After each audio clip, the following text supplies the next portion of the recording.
वक्रतुंड महाकाय सूर्यकोटि समप्रभ निर्विघ्नं कुरु मे देव सर्वकार्येषु सर्वदा। वक्रतुंड महाकाय सूर्यकोटि समप्रभ निर्विघ्नं कुरु मे देव सर्वकार्येषु सर्वदा। राधे राधे, जय श्री कृष्णा। मैं सीमा सिंह आप सभी धर्म प्रेमियों को सादर प्रणाम करती हूँ। आज मैं आपको माही चौथ व्रत कथा, साथ में तिलकुटा गणेश चौथ की कहानी और रात्रि को चंद्रमा को अर्घ्य देते समय क्या बोलते हैं वो भी बताऊंगी। साल की 4 चौथ बड़ी चौथ आती है, उनमें से यह माही चौथ उन 4 बड़ी चौथ में गिनी जाती है। अगर आप माही चौथ का व्रत करते हैं तो साथ में आपको कहानी भी सुननी चाहिए। इससे व्रत के साथ, पूजा के साथ कहानी सुनने का बहुत पुण्य फल मिलता है। आइए अब हम माही चौथ व्रत कथा सुनते हैं। जब मैं आपको कहानी सुनाऊं तो आप हाथ में 4 दाने गेहूं के या फिर 4 दाने चावल के हाथ में रखें।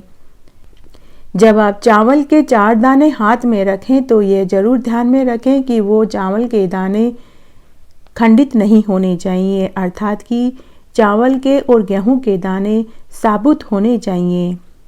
और आप कहानी सुनते समय बीच बीच में हुक्कारा भी जरूर लेवें। कहानी हमेशा पूरी सुननी चाहिए, अधूरी कहानी सुनने का संपूर्ण फल प्राप्त नहीं होता। आइए अब हम माही चौथ व्रत कथा सुनते हैं। एक बार की बात है, एक नगर में एक सेठ सेठानी रहते थे। उनकी शादी को कई बरस हो गए, लेकिन उन्हें औलाद सुख नहीं मिला।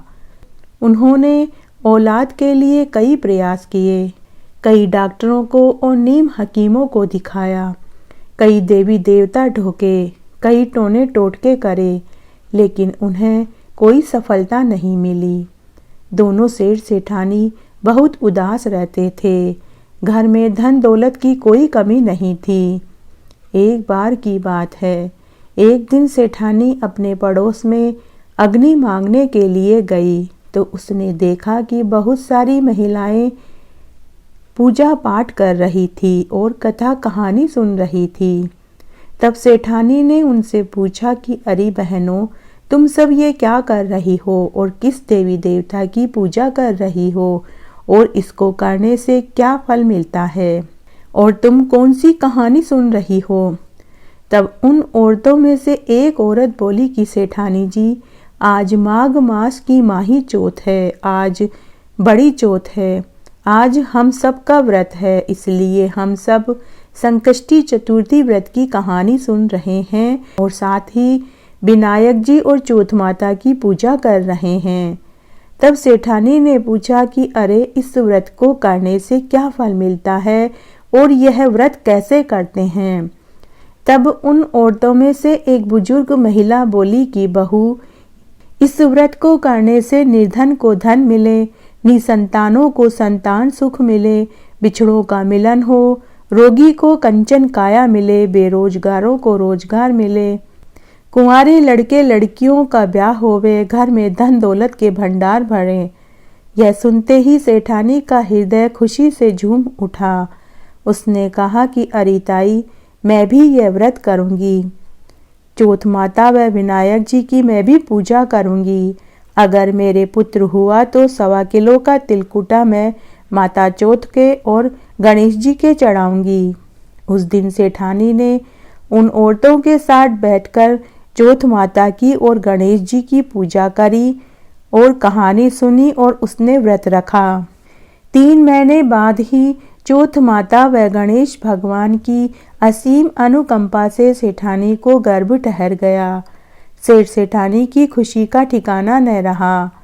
तब सेठानी बोली कि हे चौथ माता, हे गजानन भगवान, जब मेरे पुत्र होगा तब मैं 2.5 किलो का तिलकुटा चढ़ाऊंगी। इस तरह समय बीतने लगा। फिर 9वें महीने में सेठानी को बहुत सुंदर पुत्र हुआ, लेकिन सेठानी ने बोलारी पूरी नहीं करी, अर्थात 2.5 किलो का तिलकुटा चौथ माता व विनायक जी को नहीं चढ़ाया और वह फिर से बोली कि हे चौथ माता, जब मेरे पुत्र का विवाह होगा तब मैं 5.25 किलो का तिलकुटा चढ़ाऊंगी। बार बार सेठानी तिलकुटा चढ़ाने का समय सरकाती रही। समय बीतने लगा। फिर एक दिन उसका पुत्र विवाह लायक हो गया और भगवान गजानन व चौथ माता की कृपा और मेहरबानी से उसके पुत्र की सगाई एक बहुत अमीर घराने की लड़की से तय हो गई। लेकिन भाग्यवश सेठानी फिर से तिलकुटे का भोग चढ़ाना भूल गई। इससे चौथ माता उसके ऊपर नाराज हो गई। विवाह का समय आया। धूमधाम से विवाह की तैयारियां भी होने लगी। बारात धूमधाम से गाजे बाजों के साथ लड़की वालों के घर पहुंच गई। वरमाला हुई। फेरों का समय आया। जब 3 फेरे हो गए तो चौथ माता के प्रकोप से दूल्हा मंडप में से गायब हो गया। चौथ माता आधे फेरों में से ही दूल्हे को लेकर गायब हो गई और उसी गांव में पीपल के पेड़ पर ले जाकर दूल्हे को बैठा दिया। सभी घराती और बाराती चिंता में पड़ गए कि अचानक फेरों में से दूल्हा कहाँ गायब हो गया। सबने दूल्हे को बहुत ढूंढा परंतु दूल्हा कहीं नहीं मिला। बारात बिना दूल्हा दुल्हन के घर लौट आई। जब सेठानी ने सुना तो उसके ऊपर दुखों का पहाड़ टूट पड़ा। वह मूर्छित होकर जमीन पर गिर पड़ी। थोड़ी देर बाद जब उसकी मूर्छा खुली तब उसके पति ने उसे अच्छे से समझाया कि भाग्य में लिखा कौन टाल सकता है। सेठानी खूब रोई परंतु उसे फिर भी तिलकुटा चढ़ाने वाली बात याद नहीं आई। अधब्याही दुल्हन बेचारी घर पर मायके में दुखी समय काटने लगी। इस तरह समय बीतने लगा। तब फाल्गुन का महीना आया। गणगौरियां पूजने का समय आया। तब अधब्याही दुल्हन एक दिन गणगौर पूजने जा रही थी तो वह उसी पीपल के पेड़ के पास से गुजरी जिस पेड़ के ऊपर दूल्हा बैठा हुआ था। दूल्हे ने जब अपनी अधब्याही दुल्हन को जाते हुए देखा तो वह बोला, आओ आओ मेरी अधब्याही नार आओ। जब दुल्हन ने सुना तो वह डर गई क्योंकि उसने सुन रखा था कि पीपल के पेड़ पर भूत रहते हैं। वह डर गई और वापस भागी भागी घर आई और उसने अपने माँ बाबूजी को पूरी बात बताई। उसी समय लड़की के माता पिता अपने रिश्तेदारों के साथ पीपल के पेड़ के पास पहुँचे। उन्होंने देखा कि उनका जमाई उसी दूल्हे वाली पोशाक में पीपल के पेड़ के ऊपर बैठा था। लड़की के माता पिता ने अपने जमाई राज से पूछा कि आप यहाँ क्यों बैठे हैं। तब दूल्हे ने कहा कि मैं तो यहाँ चौथ माता के गिरवी बैठा हूँ। आप मेरी माँ से जाकर कहो कि मेरे जन्म से लेकर अब तक के चौथ माता के तिलकुटे का भोग जो बोला था वो चढ़ावे और अपनी गलती की क्षमा मांगे, तभी मैं यहाँ से मुक्त हो पाऊंगा। उसी समय लड़की के माता पिता और रिश्तेदार लड़के के गांव में उसके घर पहुँचे और उन्होंने वहां जाकर पूरी बात बताई। बात सुनते ही सेठानी का माथा ठनका। उसने उसी दिन चौथ माता के 1 मण का तिलकुटे का प्रसाद चढ़ाया और विनायक जी महाराज व चौथ माता से अपनी गलती की क्षमा मांगी।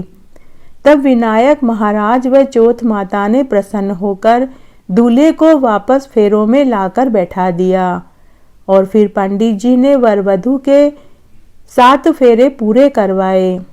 तब वर वधू सकुशल अपने घर लौट आए। चौथ माता की कृपा से वे सब खुशी खुशी अपना जीवन बिताने लगे। हे चौथ माता, जैसा उस लड़के के साथ पहले किया वैसे किसी के साथ मत करना और जैसे बाद में किया वैसे सबके साथ करना। कहानी कहने वाले, सुनने वाले और हुक्कारा भरने वाले के साथ सबका भला करना। जय हो चौथ माता की, जय हो गणेश जी भगवान की। घटती हो तो पूरी हो, पूरी हो तो परवान चढ़े, भूले बिसरे नाम तेरे भंडार में भरें। चौथ माता की कहानी के साथ तिलकुटा गणेश चौथ की व्रत कथा भी सुननी चाहिए। अब मैं आपको तिलकुटा गणेश चौथ की व्रत कथा सुनाने जा रही हूँ। एक गांव में एक दौरानी जेठानी रहती थी। जेठानी के पास बहुत धन था, वह बहुत पैसे वाली थी, जबकि दौरानी का पति कमाता नहीं था, वह बहुत निर्धन थी। दौरानी रोज जेठानी के यहाँ घर का काम करने जाती थी। चौका, बर्तन, रोटी बनाना, कपड़े धोना, आटा छानना, सारे काम करती थी। दौरानी जिस कपड़े से आटा छानती थी उसे वह घर ले जाती थी और उस आटे के कपड़े को पानी से धोकर उस आटे के चूर्ण का पानी अपने पति व बच्चों को पिला देती थी। देवरानी गणेश भगवान की परम भक्त थी। वह हर महीने संकष्टी चतुर्थी का व्रत करती थी।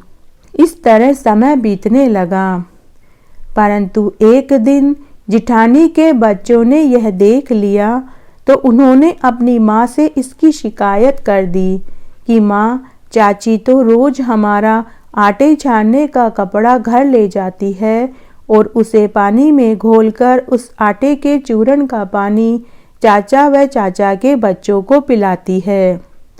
तब दूसरे दिन देवरानी जब जेठानी का काम करके घर जाने लगी तो जेठानी ने देवरानी से कहा कि अरे देवरानी जी, मेरे आटे छानने का कपड़ा अब यहीं रख कर जाया करो, इसे तुम अपने साथ घर मत लेकर जाया करो। देवरानी ने ऐसा ही किया। घर आई तो पति ने कहा कि मुझे आटे के चूर्ण का पानी पिला, बहुत भूख लगी है। तब उसकी पत्नी बोली कि आज भाभी जी ने आटा छानने का कपड़ा घर पर ही रखवा लिया, इसलिए आज मेरे पास आपको व बच्चों को खिलाने के लिए कुछ भी नहीं है। उसके पति ने भूखों मरते गुस्से में आकर अपनी पत्नी को लकड़ी से खूब मारा। किस्मत से उस दिन माही गणेश चौथ का व्रत था, तो वह गणेश भगवान का स्मरण करके अपने बच्चों के साथ भूखी ही सो गई। अर्धरात्रि को गणेश भगवान देवरानी के घर आए और बोले, पुत्री, आज तो तिलकुटा गणेश चौथ है, न तो तूने मेरे भोग लगाया और न ही तूने खाना खाया, तू अपने पति और बच्चों के साथ भूखी ही सो गई। तब देवरानी ने गणेश भगवान को पूरा वृतांत कह सुनाया। तब गणेश भगवान बोले कि पुत्री, आज तिल चौथ था तो सभी लोगों ने मेरे खूब भोग लगाया, खूब तिलकुटा चढ़ाया, खूब चूरमे का भोग लगाया, मैंने खूब पेट भरकर खाना खाया है, इसलिए पुत्री मुझे निमटने जाना है, तो मैं कहाँ निमटूं। तब देवरानी भूखी तो थी ही, साथ ही पति ने उसे डंडे से मारा था तो उसके शरीर व हाथ पैरों में दर्द भी हो रहा था। तो वह गुस्से में बोली कि हे गणेश महाराज, जहाँ आपका मन करे वहाँ निमट लो। थोड़ी देर बाद गणेश भगवान फिर से बोले, पुत्री, अब मैं पहुँचूं कहाँ पर। देवरानी वापस गुस्से में बोली कि हे गजानन महाराज, मेरे कर्म से पहुँच दीजिए, अर्थात कि मेरे ललाट से पहुँच दीजिए। गणेश जी पहुंचकर जाने लगे तो जाते जाते उसके घर की दहली पर ठोकर मार गए तो उसका घर महल माड़िए में बदल गया। उसके घर में हीरे मोती, सोने चांदी और धन दौलत के भंडार भर गए। जब वह सोकर उठी तो वह खुद भी ऊपर से लेकर नीचे तक सोने में मंडी हुई थी। उसका घर महल माड़िए में बदल गया था। घर में सोने चांदी, हीरे मोती और अन्न धन के भंडार भरे थे। धन बटोरते बटोरते बहुत देर हो गई तो वह जेठानी के यहाँ चौका बर्तन करने, रोटी बनाने के लिए नहीं गई। उधर जेठानी ने अपने बच्चों को चाची को देखने के लिए भेजा कि देखकर आओ, आज तुम्हारी चाची काम पर क्यों नहीं आई। बच्चों ने चाची के घर आकर देखा तो उनका घर धन दौलत से भरा हुआ था। घर महल जैसा दिखाई दे रहा था। बच्चों ने चाची से कहा कि चाची, माँ आपको काम पर बुला रही है। तो चाची ने कहा कि बच्चों, अब तो मेरे ही खूब धन हो गया है, अब आज से मैं काम पर नहीं आऊंगी। बच्चों ने घर आकर अपनी माँ को पूरी सच्चाई बताई। उसी समय जेठानी भागी भागी देवरानी के पास आई और पूछने लगी कि यह सब कैसे हुआ, तेरा घर धन दौलत से कैसे भर गया। देवरानी बहुत ही भोली थी। उसने अपनी जेठानी को पूरी सच्चाई बता दी। जेठानी घर आई और उसने निश्चय किया कि अगले साल माही चौथ पर मैं भी ऐसा ही करूंगी। इस तरह साल भर बाद जब माही तिलकुटा चौथ आई तो जेठानी ने देवरानी की देखा देखी चौथ का व्रत रखा। उस दिन उसने खाना नहीं बनाया। शाम को जब बच्चों ने व पति ने खाना मांगा तो जेठानी अपने पति से बोली कि आज मेरा माही चौथ का व्रत है। पिछले साल जो देवरानी के साथ घटना घटित हुई वह अपने पति को उसने बताई और बोली कि आज आप मुझे भी डंडे से मारिए। पति ने कहा कि अरे बावली हुई है क्या, क्यों मार खाती है, तू तो धन की धापी हुई है, तू क्यों देखा देखी करती है। वो बेचारी तो दुखी और निर्धन थी और वो गणेश जी की भक्त है। उसके ऊपर तो गणेश भगवान टूटे थे, इसलिए उसे इतना धन मिला। तू धन की भूखी क्यों बेफालतू में मार खाना चाहती है। लेकिन जेठानी नहीं मानी। तब गुस्से में आकर उसके पति ने कपड़े धोने के डंडे से 2 खींच के मारा। जेठानी रोती रोती भूखी ही सो गई। अर्धरात्रि को गणेश जी जेठानी के घर आए और बोले, अरे ओ धन की भूखी, बता मैं निमटने कहाँ जाऊं। जेठानी बोली कि गणेश भगवान, मेरी देवरानी का तो बहुत छोटा सा मकान था, मेरा तो बहुत बड़ा मकान है, आप जहाँ चाहें निमट लीजिए। थोड़ी देर बाद गणेश भगवान वापस बोले, अब मैं पहुँचूं कहाँ पर। जेठानी फिर से हंसते हुए बोली कि हे गणेश भगवान, मेरी देवरानी का तो बहुत छोटा सा ललाट था, मेरा तो बहुत बड़ा ललाट है, आप मेरे ललाट से जहाँ चाहे पहुँच लीजिए। इस तरह गणेश भगवान पहुँचकर चले गए। नींद में ही जेठानी बार बार अपने ललाट पर हाथ फेरने लगी कि देखूं कि सोने चांदी से मैं मंडी या नहीं। लेकिन बार बार उसे ललाट पर गीला महसूस हुआ और उसे बीच बीच में बदबू भी आने लगी। उसने मन ही मन सोचा कि शायद सूख जाएगा तो सब सोने चांदी में बदल जाएगा। लेकिन बहुत समय बीतने के बाद भी ऐसा नहीं हुआ। थोड़ी ही देर बाद सुबह होने वाली थी। थोड़ी देर बाद उसने महसूस किया कि उसके पूरे घर में बदबू ही बदबू आ रही है। तब वह उठी तो उसने देखा कि उसका घर मल मूत्र और कूड़े करकट से भरा हुआ था। तब वह गणेश भगवान से बोली कि हे गणेश भगवान, आपने मेरे साथ छल कपट किया है। मेरी देवरानी को तो आपने खूब धन दिया और मुझे मल मूत्र व कूड़ा करकट दिया है। तभी वहां आकाशवाणी हुई। गणेश भगवान बोले कि अरे ओ दुष्ट पापिन, तू धन की धाई, तेरे पास धन की कोई कमी नहीं है, तू धन की भूखी, तूने देखा देखी करी।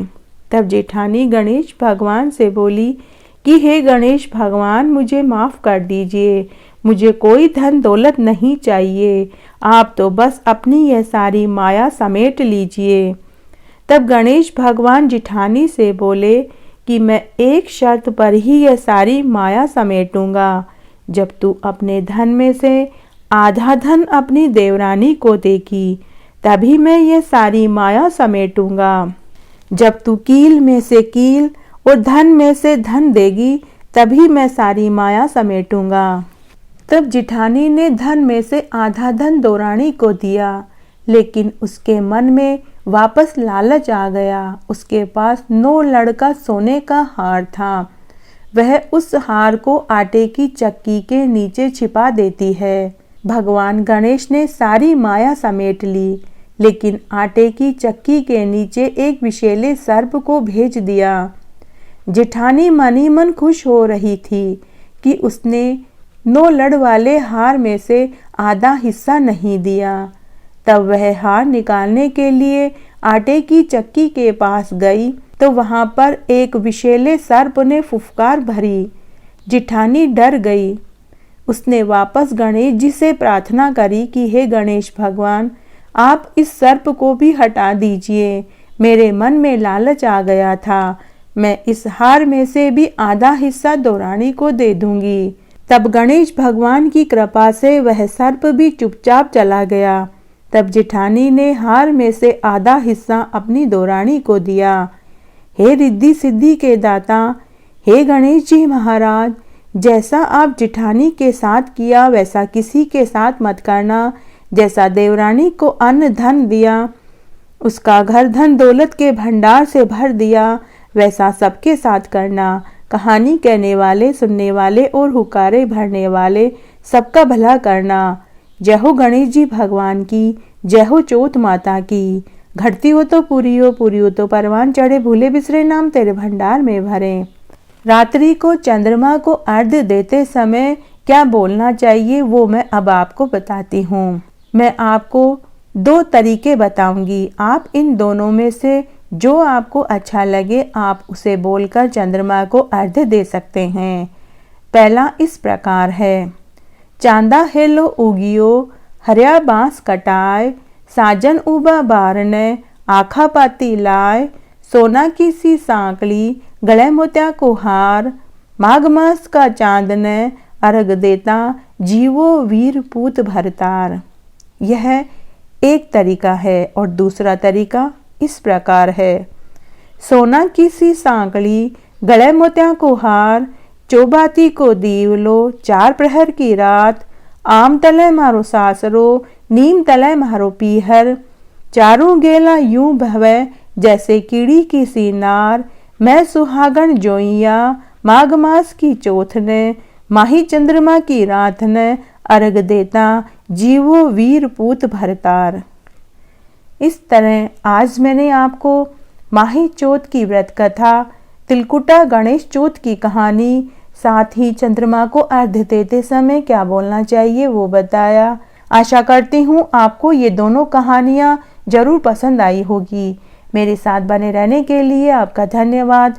आगे की कथा कहानी के लिए भी आप इसी तरह मेरे साथ बने रहें। धन्यवाद।